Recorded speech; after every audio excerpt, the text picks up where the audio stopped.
Hello tout le monde, bienvenue dans ma nouvelle vidéo. Aujourd'hui, je vous propose ce look-ci que j'ai réalisé avec la palette Carnival 3 de Be Perfect en collaboration avec Stécie Marie. Ici en Martinique, c'est la période du carnaval. Il y a des couleurs de partout, normalement. Donc, je vous propose ce look-là. Et donc, si vous êtes intéressé, je vous laisse avec le tuto. Et n'oubliez pas de liker, de vous abonner et de partager. Et en attendant une prochaine vidéo, la semaine prochaine, normalement, je vous fais de gros bisous. Bye bye! Je vais commencer par appliquer ma base de P. Louise. Celle-ci, c'est la numéro 0. C'est une base qui est blanche. Elle va me permettre de faire mieux ressortir les couleurs des fards à paupières. Et surtout, je vais m'assurer qu'il n'y ait pas de démarcation entre la base et l'anti-cerne que j'ai utilisé pour corriger le dessous de mon sourcil.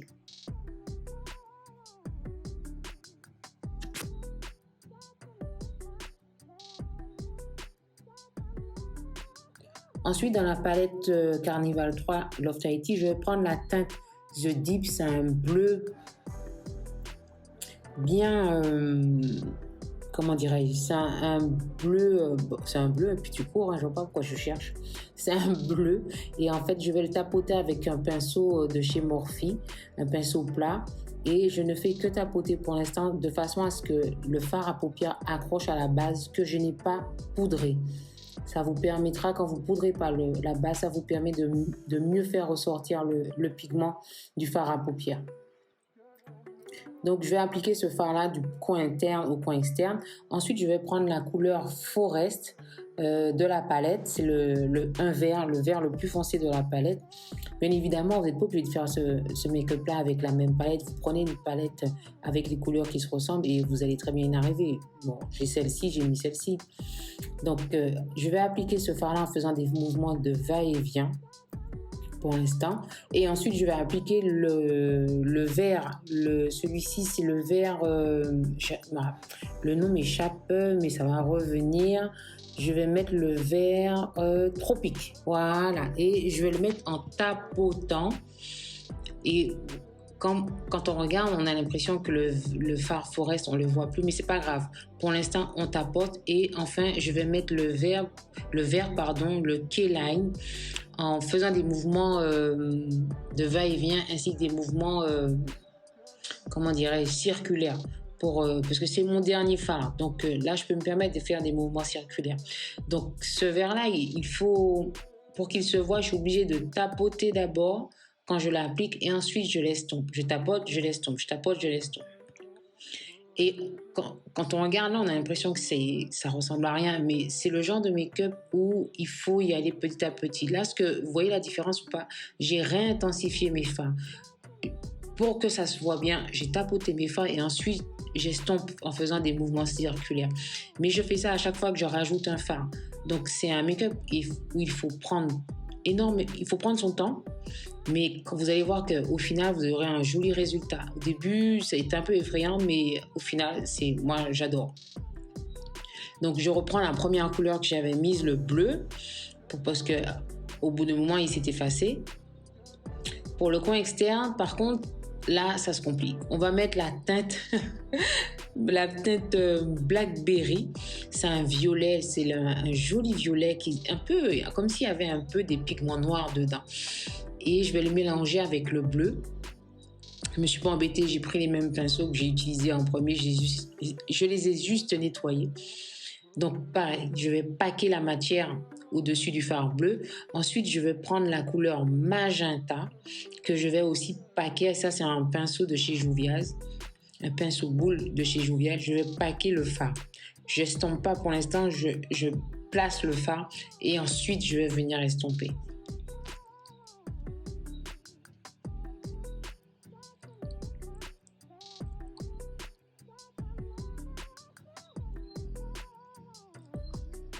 Donc n'ayez pas peur d'en rajouter et vous avez l'impression que le fard Blackberry a disparu, mais peu importe, de toute façon on va venir le réintensifier.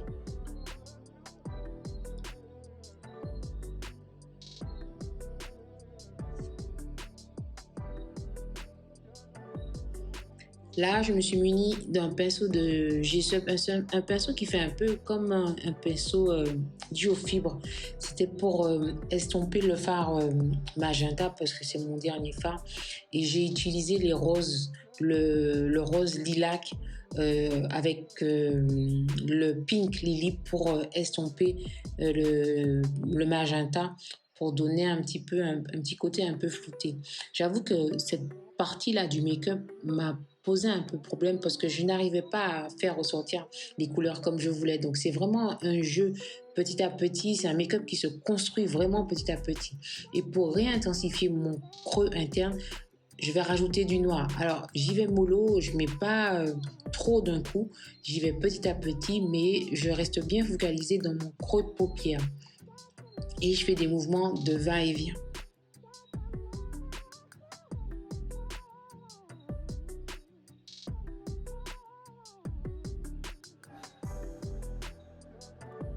Et là, je vais remettre le premier fard que j'ai mis au début, le bleu, puisque au fur et à mesure, il disparaît un peu avec tout ça. Donc, je vais le remettre. Toujours ces petits mouvements-là de va-et-vient et j'utilise le même pinceau.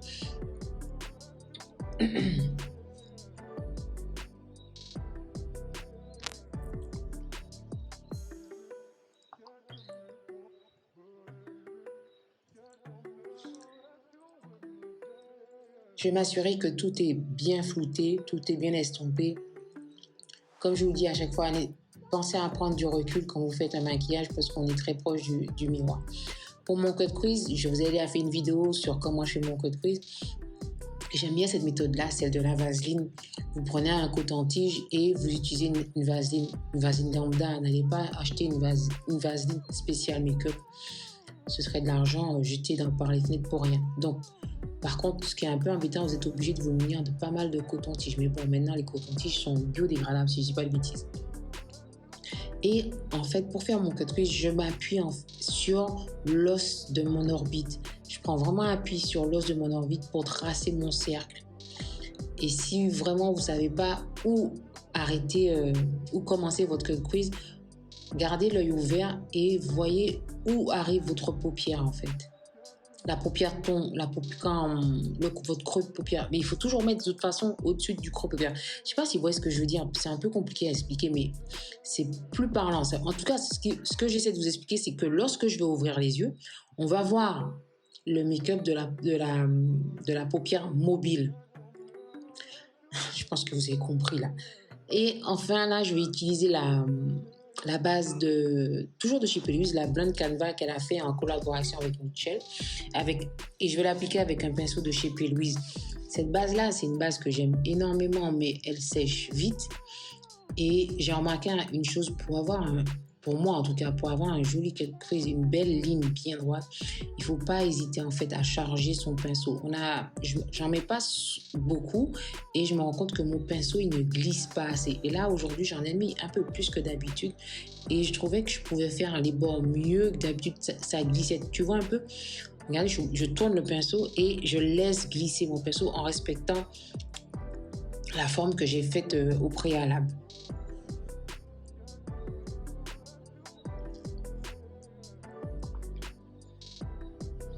Mais c'est vrai que c'est une étape où il faut prendre son temps, sinon on risque de tout gâcher.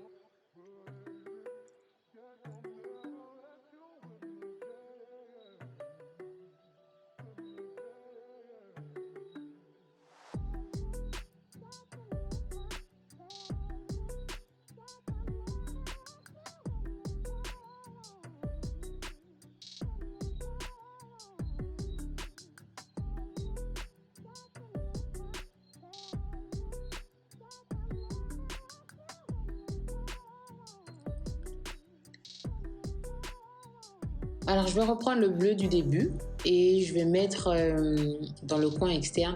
Alors, je vous conseille de tapoter les fards à paupières puisque la base, je ne l'ai pas poudré. Donc, tapoter pour faire adhérer le fard à paupières à la base. Ensuite, je vais faire un mélange en fait du bleu et du noir pour rappeler les couleurs que j'ai mises auparavant.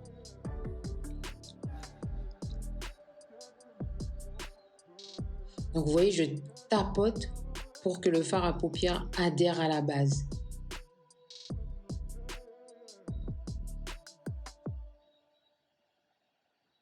Ensuite, je vais reprendre la couleur magenta et je vais la mettre de façon oblique sur la paupière mobile.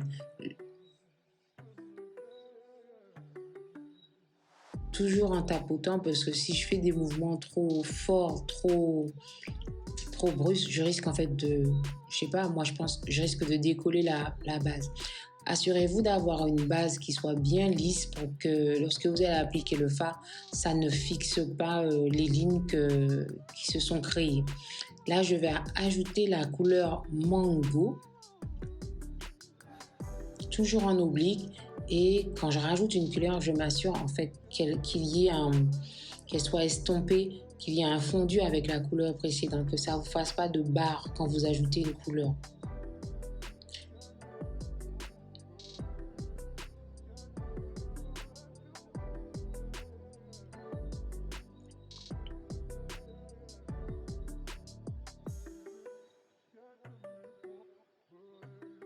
Donc, je tapote mon fard et je vais utiliser le même pinceau. Ça, c'est un vieux pinceau de chez BH Cosmétiques.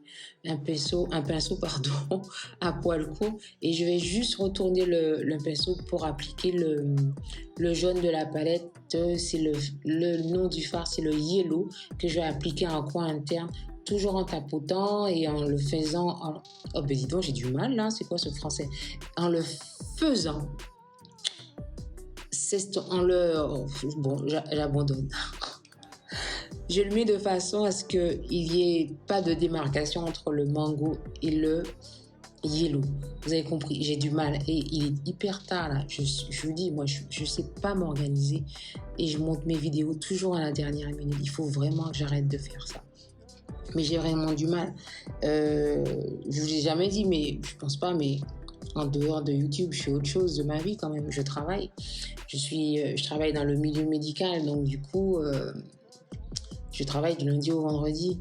Et je suis maman également de 2 ados, donc il y a pas mal de choses à gérer à côté de ça. Et c'est vrai que je me retrouve souvent à faire mes vidéos, monter mes vidéos au dernier moment. Donc, je vous prie de m'excuser si mon langage est pas top comme d'habitude. Et il est tard, je vous disais l'heure. Il est quelle heure ici? Il est 23h, je crois. Oui, il est 23h, c'est du n'importe quoi. Bref, ensuite, j'ai décidé de faire un thread liner en blanc. Enfin, de surligner en fait mon cut crease avec un cake liner blanc. Et j'ai trouvé une astuce en fait, parce qu'à chaque fois que je mettais ça faisait en fait, ça bavait, ça craquelait. Et du coup, vous savez ce que je fais? Je prends de la colle à fossile que je mets au préalable, là où je vais mettre mon liner blanc. Et une fois qu'il est séché, il est sec, je repasse par-dessus le liner blanc et c'est vrai que ça ne craque pas. Bon, au niveau de l'épaisseur, c'est pas encore ça. Je suis désolée, on voit pas bien, mais vous verrez après. Mais j'aurais aimé que mon trait de liner soit plus mince que ça, donc il faut encore que je revoie ça, mais je trouve que le fait de mettre par-dessus la colle à fossile, c'est beaucoup mieux, ça bave moins et ça ne fait pas des craquelures en fait. Essayez, vous me direz ce que vous en pensez, mais je crois que j'ai vu ça sur Instagram, une fille qui montrait ça et je n'ai jamais testé, et puis là je me suis dit mais pourquoi je teste pas? Ça marche pour elle, pourquoi pas moi? Et effectivement, j'aime bien. Il faut juste que je travaille un peu l'épaisseur du liner. Mais je trouve que c'est plutôt pas mal quand même. Le cake liner, je vous ai pas dit, mais c'est celui de chez Suva Beauty. On va passer au teint. Pour le teint, décidément, je ne vais pas vous montrer tout, hein. Vous savez déjà comment je fais mon teint, je vous ai fait une vidéo pour ça. Là d'abord, j'ai mis la Super Food de Elle Miss avec un pinceau. J'aime bien mettre les produits avec le pinceau. Ça fait très, je sais pas. Et pourtant, est-ce que ça fait plus propre qu'avec les mains? J'en suis peut-être, mais c'est vrai que j'aime bien appliquer avec les pinceaux. Bon, je raconte ma vie là, mais on n'est pas là pour ça. Bref, vous voyez ce côté un peu glowy que ça donne sur la peau. Ce qui est bien avec cette base-là, c'est que ça ne va pas garder ce côté-là. Ensuite, je vais mettre le fond de teint de chez Uoma. il y a longtemps que je ne l'ai pas utilisé et c'est un fond de teint qui a un fini mat. Il est hydratant mais avec un fini mat. Maintenant, je fais attention à ça, à ce que promettent les fonds de teint par rapport à ma peau parce que moi, j'ai une peau mixte à grasse et j'essaie de faire attention aux propriétés des fonds de teint. Là, quand je l'ai mis, je me suis dit, waouh, il est trop rouge. Mais non, je ne sais pas ce que j'ai, moi. Dès que je mets un fond de teint sur mon visage, je le trouve trop rouge. Mais en fait, il faut peut-être donner le temps au produit de s'adapter à ma peau. Et finalement, il s'adapte très bien. Il n'est pas si rouge que ça. Je sais pas, je vois du rouge partout dans mes fonds de teint. C'est vrai que je ne me mets plus au soleil comme avant. Donc, dès que je pose un fond de teint, je vois tout de suite s'il match ou pas. Mais celui-ci, oui, il va matcher. Il a une couvrance moyenne. Et si je ne dis pas de bêtises, ils disent qu'on pouvait augmenter la couvrance en rajoutant en fait de la matière. Mais j'aime beaucoup ce fond de teint. Il y a longtemps que je n'ai pas utilisé, je ne sais pas pourquoi. Je l'applique d'ailleurs avec un pinceau fond de teint de chez Juvia's Place. Vous allez voir que la couvrance, elle est pas totale. On voit encore mes taches d'acné. Vous voyez ou pas? Là, donc je remets un petit peu, mais pas grand-chose, hein, juste ce qu'il faut. Et je tapote.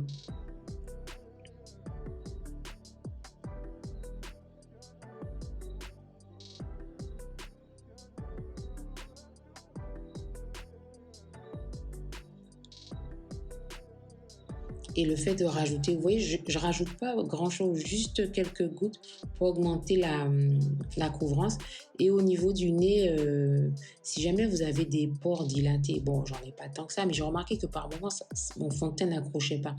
Alors, faites ce mouvement-là, les mouvements circulaires au niveau du nez, surtout si vous avez des pores dilatés à ce niveau-là. Faites des mouvements circulaires pour bien faire pénétrer la matière au niveau du pore. Bien évidemment, on se démaquille, mais on se démaquille bien aussi après. Pour l'anti-cerne, je vais utiliser celui que j'utilise à chaque fois, hein, celui de chez Too Faced. J'ai dit quoi? Oui, c'est ce que j'ai dit. En tête, Butterscotch. Là, je vais pas corriger, j'ai mis directement. Donc, je vais les mettre au niveau de mes zones de lumière, donc l'arrêt du nez, au niveau du front, au niveau de la lèvre supérieure et puis du menton. Et puis comme d'habitude, on va laisser sécher pour que l'anti-cerne ait plus de couvrance. Et je vais passer à mon contour. Et pour mon contour, je vais utiliser ce que j'utilise comme à chaque fois, celui de chez NARS, le fond de teint NARS Natural Radiance Foundation, pardon. Mais comme vous savez, il est trop foncé, donc j'utilise en tant que contour. Avec un pinceau contour de chez Juvia's, j'en mets très peu, c'est pas la peine d'en mettre trop. Enfin, pour ma part, je trouve que c'est pas nécessaire d'en mettre trop. S'il y en a pas assez, j'en remettrai quoi. Et comme je vous dis en make-up, pour éviter de tout recommencer, moi je préfère mettre très peu et puis après je reviens. Vous voyez un peu comment ça fait? Moi je trouve ça super joli. Avant je faisais pas ça, je sais pas pourquoi, mais maintenant j'aime bien. Mais je le fais pas à outrance, tu vois ou pas?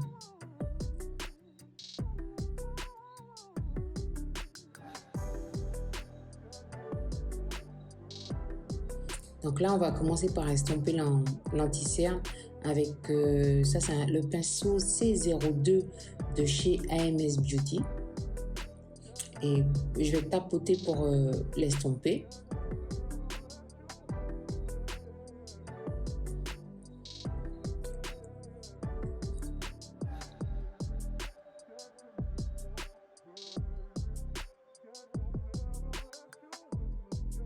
Et je reprends toujours le pinceau du fond de teint pour qu'il n'y ait pas de démarcation entre l'anti-cerne et le fond de teint. Et quand j'estompe mon anti-cerne, je commence toujours par estomper les bords et je remonte petit à petit dans le coin interne. Mais je commence par estomper les bords parce que je voudrais que ça garde de son maximum de couvrance. Et n'oubliez pas, toujours regarder vers le haut quand vous estompez votre anti-cerne.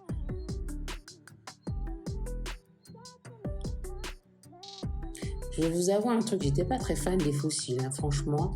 Et la colle aussi que j'ai utilisé la colle de chez Peggy Sage. Vas-y, laissez tomber. J'ai pas aimé du tout, franchement. Je préfère la colle duo, la verte là. Parce que celle-ci, j'ai pas aimé du tout. Bon, les fossiles, ouais, sont pas mauvais, mais c'est vraiment pas ce que je préfère. Je sais pas pourquoi, mais ça me donnait un air bizarre. Enfin, je sais pas, dites-moi ce que vous en pensez en commentaire. Ce sont des fossiles, pardon, que j'ai pris, je pense, il n'y avait pas de nom, donc je pense que ce sont des fossiles que j'ai achetés sur AliExpress.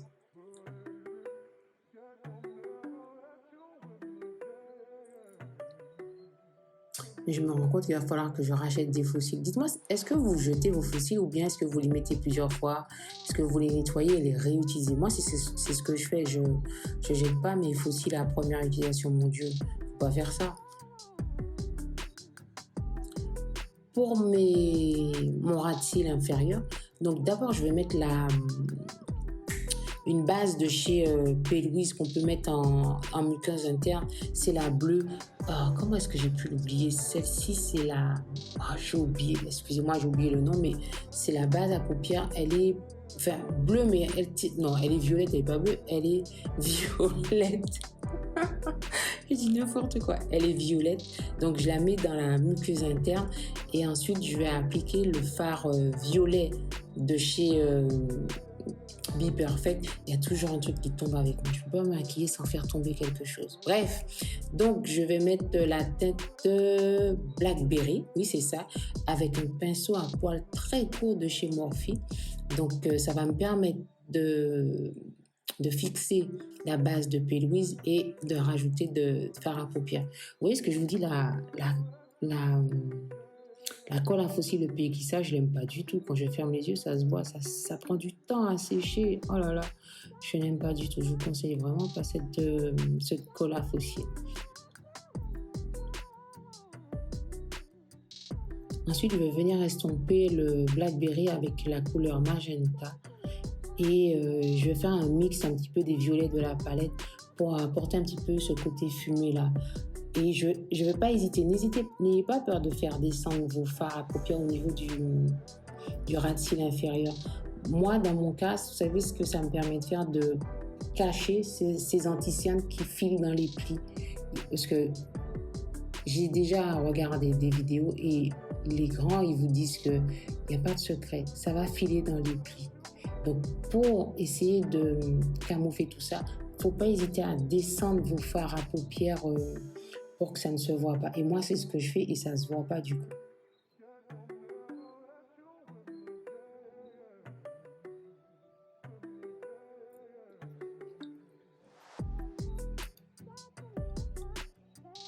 Par contre, si vous portez des lentilles, je vous conseille de faire attention quand vous mettez les fards à paupières au ras de cils parce que ça va tacher les lentilles. Ma foi, je suis plutôt contente du résultat, c'est pas mal. Vous voyez, les fossiles, qu'est-ce que je vous disais? Je mens pas. Les fossiles, oh là là, j'ai pas aimé du tout. En plus, vous voyez, ça se collait même pas. C'est tout. De toute façon, mes fossiles et moi, ça fait deux. Mais en tout cas, je suis très contente du make-up. Les couleurs sont magnifiques. Cette palette-là, de toute façon, quelles que soient les palettes de Be Perfect, je les adore. Pour les lèvres, je vais utiliser un lipstick de chez Milani, mais la version mat, pas les nouveaux qui sont sortis, mais ça, ce sont les très anciens, les mat, mais le marron. À défaut d'un crayon marron, vous pouvez prendre un lipstick marron. Donc, je vais l'utiliser pour faire mes contours. Donc, j'utilise un pinceau plat. Et pour le centre de mes lèvres, je vais mettre un lip gloss de chez AMS Beauty. Si je dis pas de bêtises, celui-ci, c'est le Peachy. Oui, le Peachy. Quand vous le mettez là tout de suite, même moi là, au début, je me suis dit, oula, c'est pas joli du tout. Mais en fait, les lipsticks, il faut pas en mettre trop dès le départ. Et puis après, vous faites ce que je fais là. Vous faites des pap avec vos lèvres et tout pour le mélanger avec le marron. Et n'hésitez pas à faire ce mouvement-là des lèvres Ne pincez pas, mais c'est un mouvement de pap, pap, pap, pap, pap. Ça me rappelle un peu les vidéos de Pélouse quand elle met la base. Elle dit pac, pac, pac, pac. Enfin bref, vous avez compris. La vidéo parle d'elle-même. Ouh là là, il va falloir que je me calme. Et je vais rajouter par-dessus un gloss transparent. Vous prenez n'importe quel gloss transparent, il fera l'affaire. S'il y a un truc pour lequel moi je vous conseille de ne pas vous ruiner, c'est les glosses transparents. Il y a ça partout. Bon, bien évidemment, ne prenez pas ça n'importe où pour ne pas avoir des réactions chimiques, mais ça vaut pas le coup de se ruiner. Franchement, pour un gloss, ce gloss-là, je l'ai acheté comme on dit chez nous, dans une boutique pas chère et franchement, je l'adore. Et il n'est pas fini, c'est un grand tube. Je l'adore, je ne fais pas de réaction et ça fait le taf. Ça fait le taf, je l'adore. Voilà, et pour finir, je vais mettre mon mascara, toujours celui de chez Black Up. Et le tuto est arrivé à sa fin. J'espère que ça vous a plu, vous aimez bien ce genre de tuto-là. N'hésitez pas à me poser des questions en commentaire, j'aime vraiment interagir avec vous. Et vous aussi, vous pouvez m'apprendre certaines choses. Donc, n'hésitez pas à me donner votre avis. Si vous avez des vidéos particulières que vous voulez que je fasse, vous savez, sur ma chaîne, vous n'allez pas trouver les dernières nouveautés. Ça, je ne vais pas vous mentir. Mais moi, je me dis qu'avec toutes les palettes que j'ai de quoi vous faire des make-up, vous expliquer des choses. Donc, n'hésitez pas à me dire ce que vous voulez voir en commentaire. Et je me ferai un plaisir de vous répondre. En tout cas, en attendant la prochaine vidéo, je vous fais de gros bisous et je vous dis à la prochaine. Ciao, ciao.